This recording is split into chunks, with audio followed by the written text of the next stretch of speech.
kijyanye no kuvuga amakosa nk'atanu abantu bakunda gukora cyane cyane kandi akabagiraho ingaruka mu bijyanye n'ubutunzi bwabo ni ukudatandukanya ibyifuzo n'ibikenewe.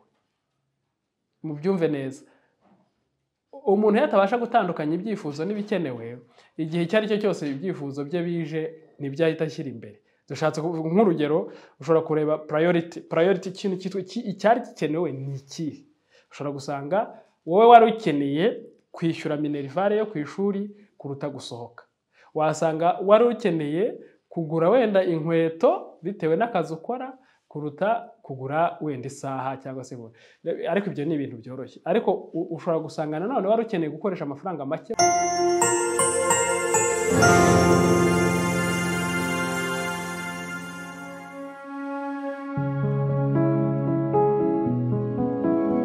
Muraho neza, murakaza neza nanone kuri Mix Venture. Nk'uko twabibabwiye rero turakomeza kugenda tunoza ibiganiro tubagezaho cyane cyane mu bijyanye na tekinoloji, ikoranabuhanga nyine ndetse amafaranga n'imitekerereze. Uyu munsi twabateguriye ikiganiro cyiza kijyanye no kuvuga amakosa nk'atanu abantu bakunda gukora cyane cyane kandi akabagiraho ingaruka mu bijyanye n'ubutunzi bwabo ku bijyanye n'amafaranga. Kosa rya mbere, waba ukeneye ibanga ry'ikoranabuhanga ryakugeza ku bukire bwihuse, urashaka se guteza imbere ubucuruzi bwawe ukoresheje ikoranabuhanga rigezweho. Mix Venture ni umufatanyabikorwa wawe mu guhindura inzozi zawe zikaba impamo. Muri Mix Venture dukora systeme zifite umwihariko, website na mobile apps byagufasha kuzamura ubucuruzi bwawe, tukagufasha kandi gukoresha neza imbuga nkoranyambaga no guteza imbere isura yawe kuri internet, byose ku biciro byiza. Muri Mix Venture kandi niho wakura abahanga bagufatira amafoto n'amashusho bikeye, ibyapa n'ibishushanyo bigaragaza ibyo ukora, bigakurura abakiriya ndetse na documentaire zikoranye ubuhanga n'ubunyamwuga. Tugane kandi niba ukeneye kwimenyekanisha, gusesengura isoko cyangwa se gukoresha ikoranabuhanga ry'ubwenge bukorano AI bikagira uruhare mu iterambere ry'ubucuruzi bwawe.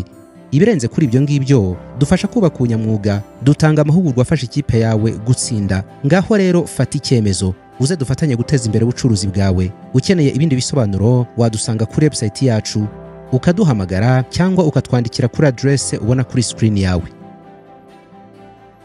Iyo urebye amafaranga ni ikintu dukenera cyane mu buzima, tuzakunda no kugenda tukivugaho kuko ari igikoresho gishobora kugufasha kugera ku byo wifuza byose.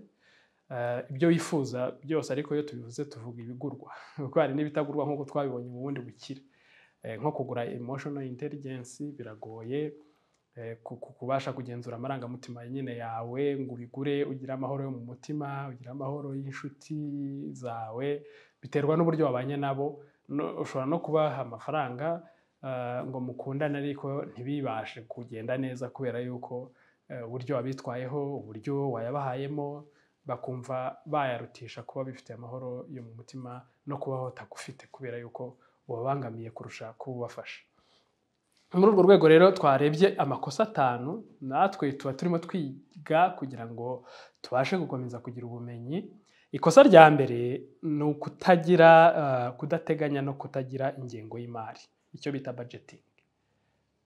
Umuntu akamara hari isomo nize mu Bushinwa, naganiriye n'umwana waho yari ari wiga muri kaminuza. Ndamubaza ntese ku bintu bijyanye n'amafaranga bigenda bite. Ambwira uburyo umwana yagiye kwiga muri kaminuza, agiye kuva hafi y'iwabo, bamubwira akicara agakora budget y'umwaka wose, bakamuverisiriza amafaranga yose kuri konte, akazamanaginga iyo budget. Bishatse kuvuga ngo ikintu yakoze kitandukanye na budget yari yarateganyije, ibyo ngibyo agomba kuba yarabigaragaje cyangwa yarateganyije pourcentage ya budget nyine igomba kuzarengaho bitewe n'ibintu bitunguranye. Iyo hari n'impinduka ibaye, abasha kubisobanurira ababyeyi biwe, bakaba babasha kongera gusubiramo budget bari barakoze, ariko yafasha akayakoresha umunsi umwe cyangwa ibiri cyangwa akayakoresha mu mezi 6.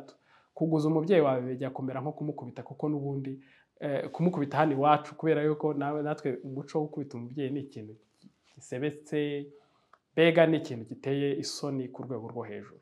Nawe rero kuba bari bamuhaye amafaranga yose yagomba gukoresha mu mwaka wose, ibyo rero bimufasha kubasha gukoresha budget neza. Ariko twebwe ntabwo akenshi dukunda kugira budget y'umwaka, ibyo duteganya kuzakora, aho amafaranga aziye bijyanye n'icyo utekereje uhita uyakoresha. icyo rero ni ikosa rikomeye cyane rigoye. Tekereza nka guverinoma itabasha gukora bije y'igihugu noneho yarangiza ikajya ikemura ikibazo bitewe n'uko kije, wazasanga nta kintu na kimwe gikozwe kiri mu murongo w'ibikorwa, ahubwo hagenda hakorwa ibintu bishingiye ku marangamutima. Icyo ni icya mbere, ndizera ko cyumvikanye. Irindi kosa rya kabiri ni ukudatandukanya ibyifuzo n'ibikenewe. Mubyumve neza, umuntu yatabasha gutandukanya ibyifuzo n'ibikenewe, igihe icyo ari cyo cyose ibyifuzo bye bije nibyo ahita ashyira imbere. Dushatse nk'urugero, ushobora kureba priority ikintu icyari gikenewe ni iki. Ushobora gusanga wowe wari ukeneye kwishyura minerivare yo ku ishuri kuruta gusohoka. Wasanga wari ukeneye kugura wenda inkweto bitewe n'akazi ukora kuruta kugura wenda isaha cyangwa se ariko ibyo ni ibintu byoroshye. Ariko ushobora gusanga nanone wari ukeneye gukoresha amafaranga make mu bukwe, ugasigaza wenda 1/3 cy'ikibanza wazagura kuruta kuyakoresha yose. Urumva ibyifuzo, ushobora kwifuza kugira ubukwe bwiza butandukanye n'ubw'abakuru bawe bose n'abandi, ugashoramo imari kabisa ku buryo bugaragara kugira ngo abantu bose bazemere. Ariko wasanga wari gukatinga budget y'ubukwe ukaza kugera kuri wenda ugasigarana 1/3 cyo kugura ikibanza, kuko n'ubundi numara kubaka ugasanga umuryango wawe murakodesha, uzasanga ukeneye kuzatunga inzu kuruta kuba ukeneye bya byishimo wakuye mu kwishimira kw'abantu ngo bari ibintu byiza, bakanywa champagne zihenze, bakaba baricaye muri ahantu hahenze cyane. Ibyo rero kutamenya gutandukanya ibyifuzo ndetse n'ibikenewe ni akabazo duhuriyeho, kandi impamvu Mix Venture yaje nyine no kugira ngo tujye tureba utuntu tutugenzure, ubundi umuntu ashyiremo agatege agenda areba ko yaba mwiza kurushaho. Icyo ndumva nacyo cyumvikanye. Irindi kosa rya gatatu ni ugukoresha amafaranga ataraza, kwishingikiriza ku myenda. Abantu bakunda gukoresha amafaranga ataraza, no kuvuga ngo akenshi abahanga bavuga ko urya umwenda wiziritse ukawishyura, nako urya umwenda wishimye ukawishyura wiziritse. Bishatse kuvuga ngo abantu bakunda gufata imyenda, uzi ko ari umuntu noneho nibe n'uwo nguwo wa undi twavuze haruguru utarabashije gutandukanya ibyifuzo ndetse n'ibikenewe, akabasha kurya ayo mafaranga y'ikibanza kuko yari ayafite. Ahubwo umubi noneho nujya gusaba inguzanyo kugira ngo babashe gukoresha ubukwe bwemeza abantu. Ugafata inguzanyo ugakora ubukwe kabisa, ugahitumira itorero wishyuye miliyoni, ukajya muri sale wishyuye miliyoni, ugakubita amashampanye aho ngaho, amarikera aho ngaho nimba banywa inzoga, warangiza ukabwira hoteli ikabatekera inkoko, amafi n'ibindi bintu byose, warangiza ati buri muntu uri aho ngaho wese atayikoze ku munwa kandi yishimye.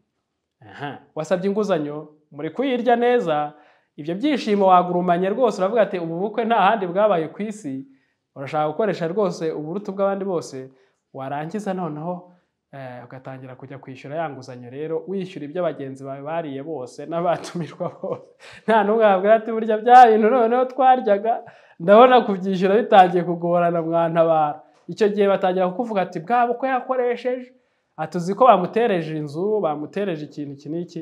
Ni ukuvuga ngo rero gukoresha amafaranga ataraza ni ikibazo gikomeye cyane, kinateye impungenge, aho abantu banki irakubwira ati wowe uri umuntu mwiza, ufite amafaranga, uranahembwa, uzaze tuguhe credit card ujye ukoresha n'amafaranga utarabasha gukorera, nta kibazo wowe turakwizeye uzayishyura.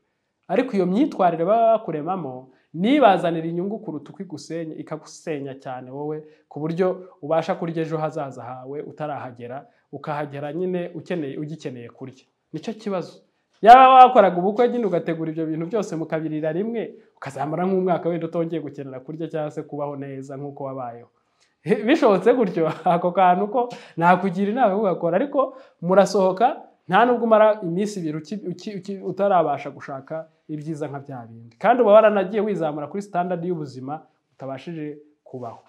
Iryo ni ikosa rya kane. Irindi